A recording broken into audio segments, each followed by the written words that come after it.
MediCircle and you're watching Rendezvous with Smita Kumar. Today we have with us two engineers from WITS Pilani, Dipansh and Siddhant, who are on a mission to change how humans interact with the machines around them and share the passion to explore the potential of the human brain.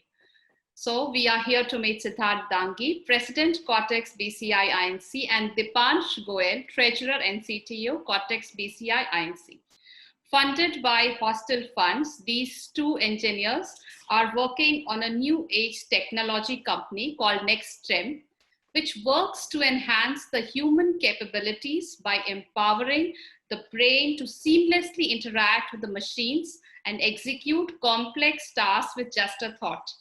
Now that is something really breakthrough in the field of technology. Let's know more from them itself. So hi Siddhant and Dipansh, welcome to MediCircle. Again, thanks a lot for the wonderful introduction, and we are honored to be on this platform and speaking over there. Sure. So tell us more about NextStem and what we should be looking out for it. Yeah. So basically, like as you told in the introduction itself, basically, like we believe, the vision of our company is that the human brain is a very powerful machine in itself, and which is bound by the fragile human body around it, right? So our mission is to enhance the capabilities of the human and augment the human abilities by removing the barriers imposed by the fragile human body. And the best way to do is that to create a symbiotic relationship between man and machine. So that's our ultimate goal, that you think and you do not have to move your body. The machines and everything, you're working seamlessly with them and they do all the work for you. You just have to think. The only thing which humans are actually good at, that's thought. It is true.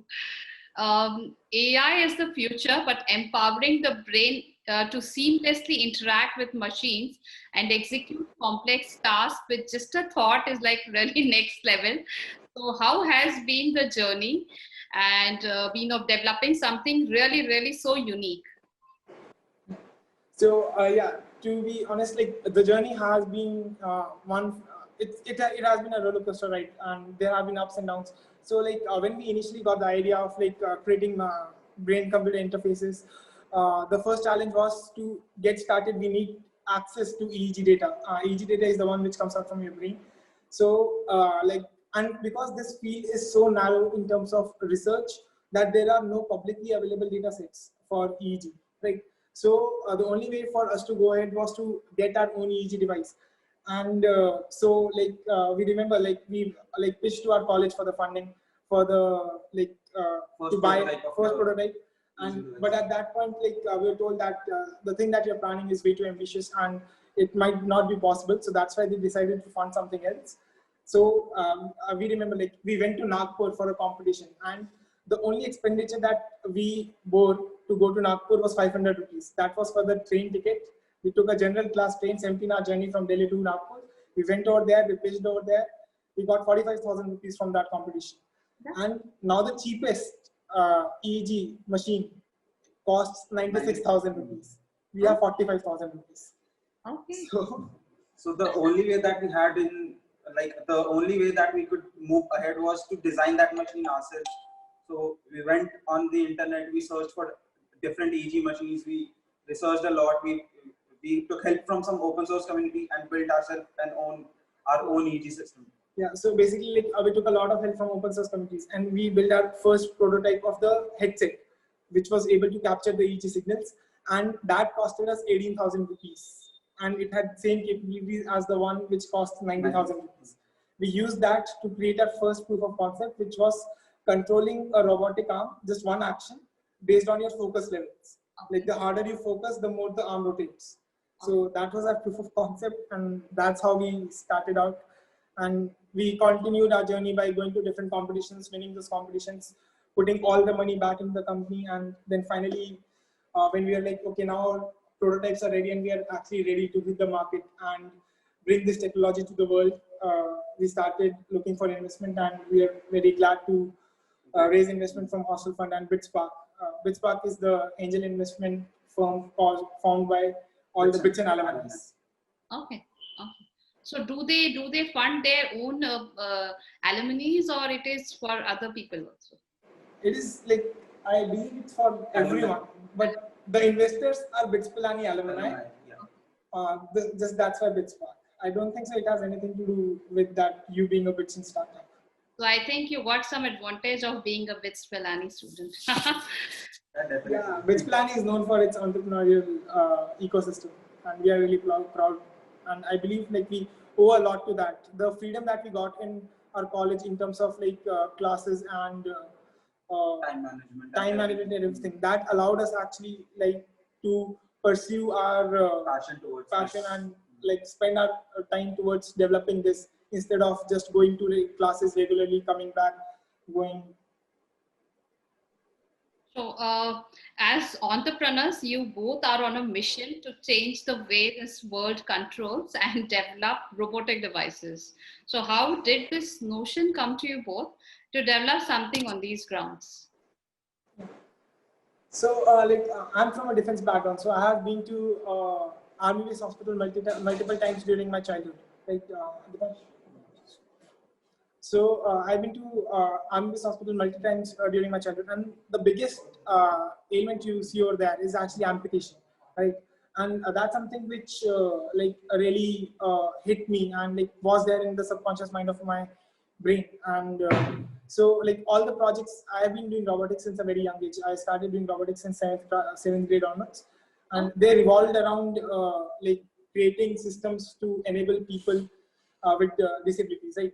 So, and then we met in college, and we saw a TED talk from Greg Gage. We saw it on YouTube. So in that TED talk, he was talking about EMG. So EMG is the signals which are emitted by your muscles. So we are really fascinated by this. So we went ahead and studied more about it. And then we came to know that, okay, EMG has a lot of problem when it comes to controlling stuff. And all the prosthetic arms right now work on EMG signals. And because of the problems associated with EMG, that's why we do not see every amputee having a prosthetic arm, because they are not feasible. So we thought, why take the signals from the muscles? Let's take the signals directly from the source itself.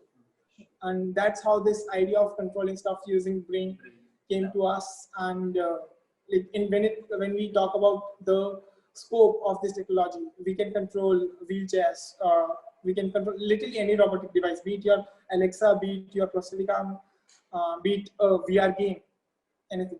So that's the complete scope. And since we are also continuously monitoring your EEG signals, it also enables us to predict your emotions, your moods, and hence give you feedback on your mental health and overall anxiety and depression levels of your day-to-day. I think it would be really helpful, because I think today we are also celebrating World Mental Health Day, in something like we can invent and we can figure it out what are the mood swings and things which is happening. Yeah, exactly. Inside the brain. It would be really, really helpful for a lot of critical patient cases where we can offer them better health facilities. Yeah, definitely. So how would NextSTEM be a level up in the field of healthcare? Yeah, so first thing, all the prosthetic arms become like, instead of being an external device, they become an extension of the user itself. They become more real, they become their hands, right? And also like wheelchairs. Now the person on a wheelchair need not be dependent on someone else to drive him around. The person can just simply think and move around and be independent. And also paralysis. When it comes to paralysis, the biggest problem when it comes to recovery of paralysis is the lack of communication between doctors and the patient, because all the muscles of the patient do not work. So the patient cannot communicate their feelings or anything to the doctor. So using our system, the person can just simply move a cursor around the keyboard by just thinking of it and spell out what he wants to say, and hence enabling that communication channel between doctor and the patient and even his family members. And also BCI, brain computer interfaces, can also be used for like rehabilitation of stroke patients and autistic people. And it is also possible to predict epileptic seizures 1 hour in advance using BCI. And mental health aspects are always there. Like, since we're continuously monitoring your EEG signals, we know what you think, we know what you feel. So your stress levels, your concentration levels, all sleep of those. quality, when you are dreaming, when you are not dreaming, how's the quality of your day, all that can be predicted. That it would be really like over ambitious, I think, when you approach your first investors. But I think it's really commendable to have something which can actually predict about like seizures which are going to happen, which may save a lot of lives. Also, in case of patients who are stuck with these wheelchairs and they cannot move with another's people help. So I think it would be really great for something like them to have, which they may help them to command their own instructions, and the machines would be following those. So when do you expect these things to actually come to reality? Yeah, so like we are actually right now working on one of the applications, and like we cannot tell exactly which application because we are under an NDA for that. But yeah, we already like showcased our prosthetic arm demonstration once, and we are working on another application right now. So, and we plan to release our SDK. So basically what our business model is like, instead of, because as we said, like there are so many applications and our company cannot create all the applications by itself, right? So instead we create an SDK, software development kit, and give that to different companies and license it to different people and researchers who then can use our SDK and our algorithms to create their own application without depending on us completely, right? And so this allows us to grow our company and as well as overall improve the quality of BCIs out there and improve the research quality that's happening in this field. It is really great to know about what you guys are doing. I hope we really hear whenever these machines are out there in the market and actually help. Yeah, you definitely will. We'll release our SDK in January along with our headset. At MediCircle would definitely publish whenever you're going to release that, because it is really for humankind, and it's going to help and patients, not only patients but also their relatives who are there with them for in every problem and these issues. So it was really definitely. And Dipansh, anything else if you want to share with all your viewers? Because I think a lot of energy in you guys.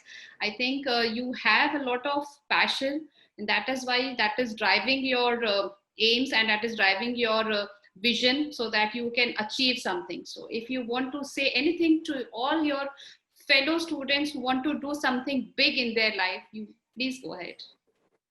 So like what I can think of is like whenever it comes, like networking is the key. Like that's the one over this journey of 2 years that we have had. Like me and Dipansh, we both are hardcore engineers. We are always into robotics. We literally knew zero about how to make a business, right? Yeah. And like the only way we were able to get this far was through networking, by talking to people and not being afraid to ask, and also not being afraid to try something.